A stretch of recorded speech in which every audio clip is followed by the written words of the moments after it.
Bukod sa pista ng Puong Jesus Nazareno, kabilang din sa mga inabangan ngayong Enero ay ang Sinulog Festival sa Cebu. Kinabahan ilang araw bagong umpisa ng mga nobenaryo para sa Fiesta Señor.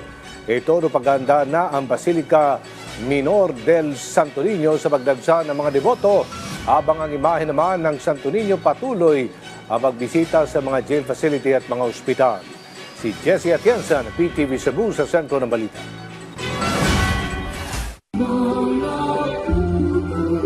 Dahan-dahang ipinasok sa Mandawi City Jail, male dormitory ang imahe ng Santo Niño.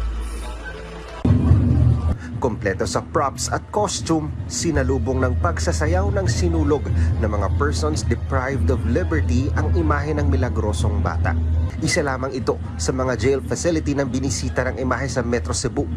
Ayon sa pamunuan ng Order of St. Augustine, mahalaga para sa mga PDL at maging sa mga pasyente sa mga ospital na masilayan ang nasabing imahe. Yes, so the pilgrim image was received warmly, no, bisag ulan-ulan.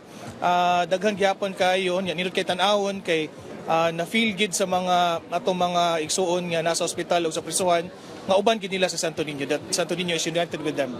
Inihahanda na sa ngayon ang Pilgrim Center ng Basilica Minor del Santo Niño, kung saan idaraos ang misa nobenaryo na inaasahang dadagsain ng libu-libong mga deboto simula ngayong Enero 8 hanggang matapos ang selebrasyon ng Fiesta Señor.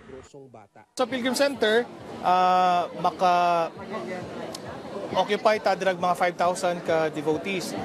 So ang atong mga guards nakaibaw na sila nga once ma-reach na nato ang maximum capacity sa sulod sa Pilgrim Center, ato nang ihunungon ang atong entrance. So ang mga tao wala rin problema because makasimbar gyapon sila sa gawas, kay naman gyapon tayo i-put up nga mga LED stations, no?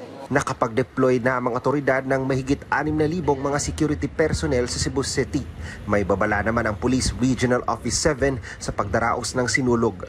Well, ang warning ko sa mga tao may masamang balak sa nagagawin sa sinulog is stop from doing it because we will catch you. And we will arrest you and we will jail you for sure. Well, ang ating message sa publiko is come and see the grandest parade of the Philippines, the Sinulog. You will be safe, you will be secure, and of course you will enjoy the activities, and you will feel good because this is a religious activity. Sa tansya ng LGU ng Cebu City, aabot sa 4 hanggang 5 milyong katao ang makikisaya sa Sinulog 2026. Mula sa PTV Cebu, Jessie Atienza para sa Pambansang TV sa Bagong Pilipinas.